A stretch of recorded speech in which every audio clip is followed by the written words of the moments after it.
Designers और UX professional की job AI की वजह से चली जाएगी। ये मार्केट में बहुत ज़्यादा फैला हुआ है। आपको भी ऐसा लगता है क्या कि एआई की वजह से यूएक्स प्रोफेशनल्स, डिज़ाइनर्स और इस तरह की जॉब्स चली जाएंगी? ऐसा क्यों लगता है आपको? चलिए पहले इस चीज़ को सोचते हैं।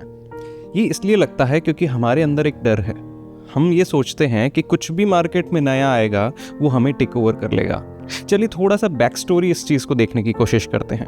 आप एक डिज़ाइनर कैसे बने? आप पहले किसी कॉलेज गए या फिर किसी के अंडर आपने डिज़ाइन सीखा। जब आप डिज़ाइन सीख रहे थे तो क्या आपको सब कुछ आता था? नहीं आता था। तो इसीलिए आपको डर भी नहीं था कि मेरी जॉब कोई ले जाएगा। आप उस चीज़ को सीख रहे थे।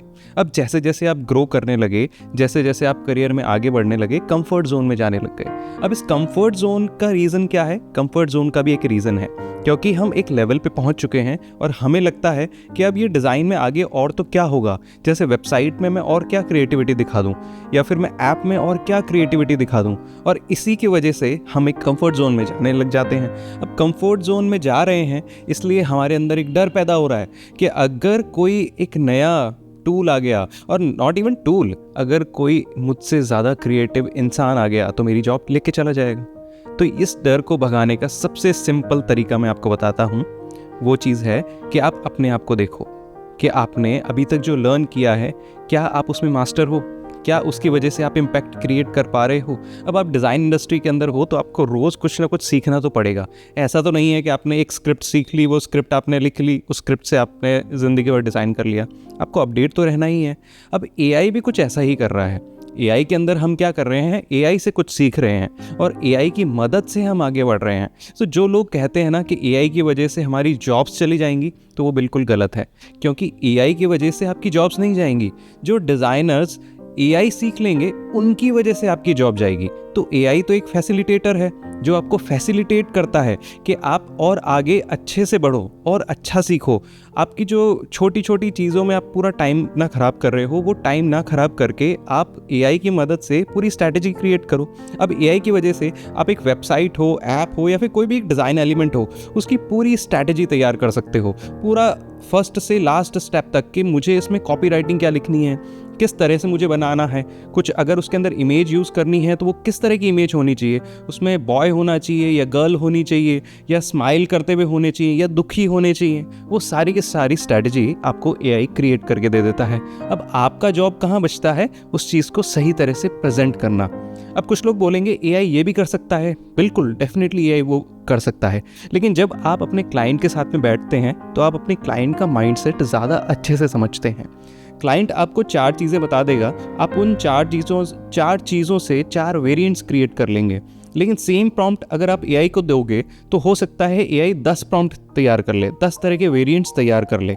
अब उन 10 वेरिएंट्स के कारण आप अगेन अपने आप को अंडर एस्टिमेट करोगे कि यार मैं तो 4 ही कर पाया, इस एआई ने तो 10 क्रिएट कर दिए, तो अगेन मैं एआई से कहीं ना कहीं हार रहा हूँ। नहीं, आपको किस तरह से सोचना है कि एआई ने ये 10 क्रिएट किए, let me share it with my client. वो क्लाइंट को दिखाया, 10 में से क्लाइंट ने हर एक पीस में से कुछ एक एलिमेंट्स हाईलाइट किए कि मुझे ये सही लग रहा है, ये गलत लग रहा है, ये सही लग रहा है, ये गलत लग रहा है। अब आपने क्लाइंट के साथ में एक डिस्कशन किया, उसके अंदर आपने क्लाइंट को चीज़ें समझानी चाहिए कि आपको ये अच्छा लग रहा है लेकिन इसके पीछे एक ये रीज़न है, ये इसके साथ मैच नहीं कर रहा है या ये इसके साथ मैच कर रहा है। एआई अभी तक इतना कैपेबल नहीं हो गया है कि वो ह्यूमन टच दे सके उसके अंदर।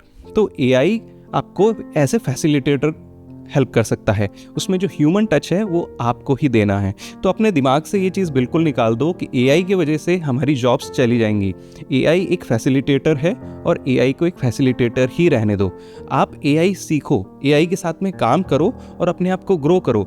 और मैं तो ये कहूँगा जो एआई के साथ में मिल के और ज़्यादा ग्रो करेगा ना, उसकी जो ग्रोथ लेवल है वो नॉर्मल ग्रोथ लेवल से और ज़्यादा अच्छी होगी, क्योंकि एआई से आप अपना टाइम बचा रहे हो। सबसे मेन चीज़ है आपके पास में क्या? टाइम। तो आप जो छोटी छोटी टास्क करने में अपना पूरा टाइम ख़राब कर रहे थे, अब वो आपको नहीं करना पड़ेगा, वो सारी की सारी टास्क एआई करके दे देगा और आप सिर्फ क्वालिटी आउटपुट के ऊपर ध्यान दोगे। इसकी वजह से आप एक अच्छे और बहुत रिनाउंड यूएक्स यूआई डिज़ाइनर बन सकते हो। अब मैं कुछ आपको ऐसे टूल्स बता देता हूँ जिनको आप थोड़ा सा स्टडी करो और वो आपको बहुत ईजिली इस चीज़ में हेल्प करेंगे। तो मेरे पास में कुछ टूल्स हैं। सबसे पहला टूल है pectora.com। अब ये pectora.com है, इससे आप 3D मॉकअप्स बना सकते हो। आपको 3D सॉफ्टवेयर सीखने की ज़रूरत नहीं है, वो ऑलरेडी आपको 3D मॉकअप्स बना के दे देगा। आप उसके अंदर अपना प्रॉम्प्ट डालो, 3D मॉकअप्स लो और उसको अपने हिसाब से यूज़ करो। फिर दूसरा है Relume.io, जिसके अंदर आप वेबसाइट डिज़ाइन कर सकते हो।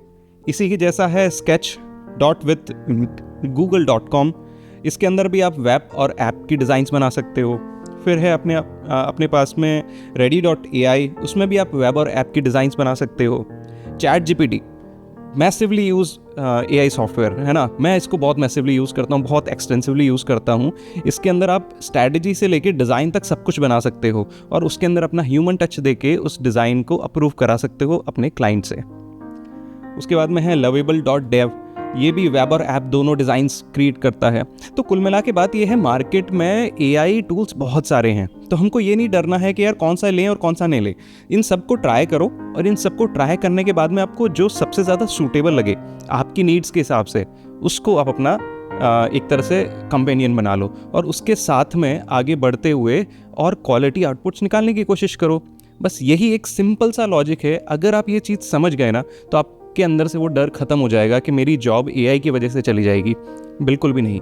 AI को एज ए फैसिलिटेटर बनाओ, इसको अपने लिए यूज़ करो, अपने क्लाइंट के लिए यूज़ करो and you will see the magic.